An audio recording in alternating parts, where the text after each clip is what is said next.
Hey, what's up, guys? So I just kind of wanted to take a couple minutes, get everybody caught up to speed on what's going on in my life. I've been getting a lot of questions and figured I'd just make a second video and answer some of the things that I've been receiving. I first wanted to say I'm humbled by the response that my video got. It's been viewed millions and millions of times. People all over the country have been calling me, texting me, sending me emails, comments, and the overwhelming majority of it has been positive. And so I think that's pretty cool because my whole thought process on making that video was trying to bridge the gap between law enforcement and the public. And I've seen both sides with open arms willing to embrace that. And I think that's a step in the right direction. So that's pretty cool. One thing that I've seen come up over and over in the comments, and I've been in emails sent to me, is, are you going to get in trouble? What happened to you? Or is there any discipline any discipline taking place? And so I figured I'd take a chance and give you a little synopsis of the last 3 days of my life after posting that video.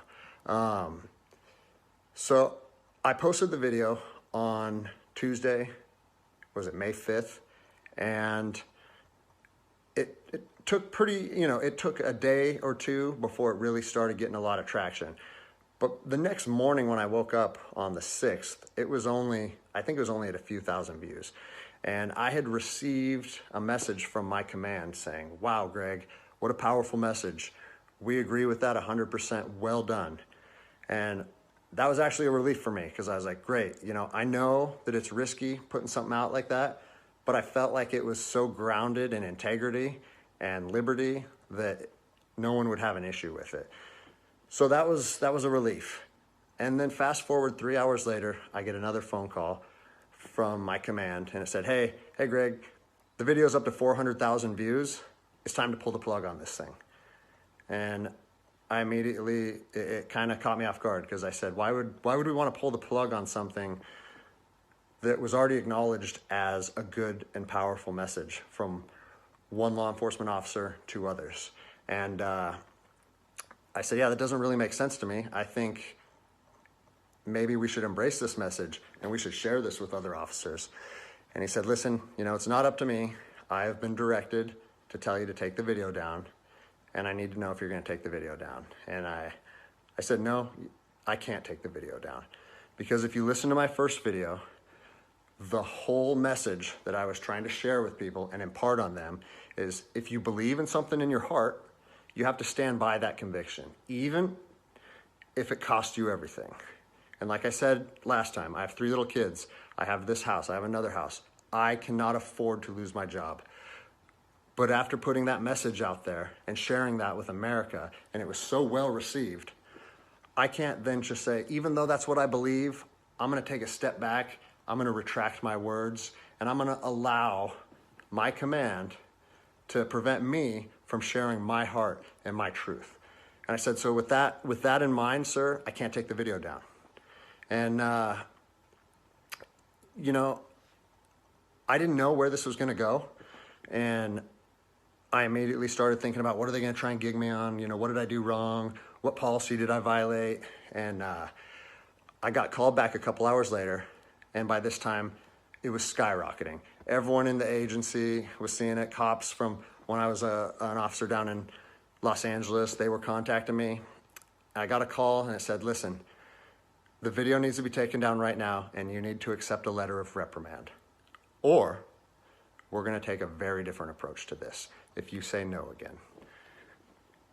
Well, I'd already put myself on that hill and I had to be willing to die on that hill. They said they determined the video was a violation of policy and that if I wouldn't take it down, that allegations would be made against me and so on and so on. And so I told them, no, I'm not going to take it down. You do what you need to do. But the principle of it is rooted in truth.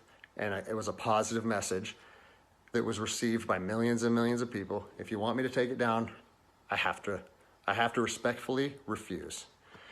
And it was interesting because they kept citing different policies, like, oh, it was the social media policy, or some of your equipment may have been identifiable. And that kind of seemed like a moot point to me. And it was strange because Why was the message okay at 5 a.m.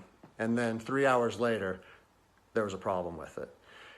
And so I was later contacted by the chief of police. He's someone that I have great respect for. He's a good man to work for. And he's the one that shot me straight. And he said, Greg, if you openly defy your governor, you can't be a police officer in the state of Washington. And I told him, I said, you know what, I can respect that. And if I were in your office, I would shake your hand, respectfully disagree, and say, maybe I'm not meant to be a police officer in the state of Washington then. And here's my thoughts on that, okay? You have to do your research. You have to figure out what your true north is, what your truth is, and where you stand on issues. For me personally, I believe that the Constitution supersedes all other documents, all other laws. There's case law supporting that. If you look at Marbury versus Madison, 1803, it says any future laws created that are repugnant, meaning in conflict with the Constitution, are null and void. So when I look at how I feel comfortable enforcing the law, and I see people exercising constitutional rights, it doesn't matter if there's different executive orders, requests from mayors, requests from governors. To me, the Constitution supersedes that, and I'm gonna stand with the people. Well, unfortunately, you know, higher up in all agencies, there's a political game being played, and now I am on a administrative leave status pending termination. I was told by both the agency and the union that I was asked to take it down, and I refused. So that's refusing a direct order. It's an insubordination charge, and it will result in me ultimately being let go from the agency. And I said, you know what, if that's what you guys have to do, if that video is so bad that you want to take my career from me and you want to leave my, you know, like potentially take my ability away to provide for my family because of that video, do it. Because I'm going to stand by my convictions, just like I said in my last video. So yeah, it's weird, you know, how fast your life can change in a week. It's something that I never thought would happen. I never thought that I would make a video that would resonate with millions of people. But you know, my head is held high. I'm not intimidated or upset by how this played out. Like I said in my last video, man, I fought in the streets of Ramadi during 04 and 05. I came to terms long ago that my convictions and my beliefs may cost me everything up into my life. And even though it's 15 years later and I'm a police officer in Seattle, Washington, that truth still remains for me. So I don't have an option to back down or feel sorry for myself or give in and say, you know what, I got kids and I think I'm just gonna take the letter. No, if they wanna do me like this for standing up for liberty, they can do that. I'll leave you guys with this. You know, it's on to the new adventure for me. I've been doing different things my whole life, and I'm actually excited, to tell you the truth. If you know of anyone accepting resumes, hit me up, because I might need it in the near future.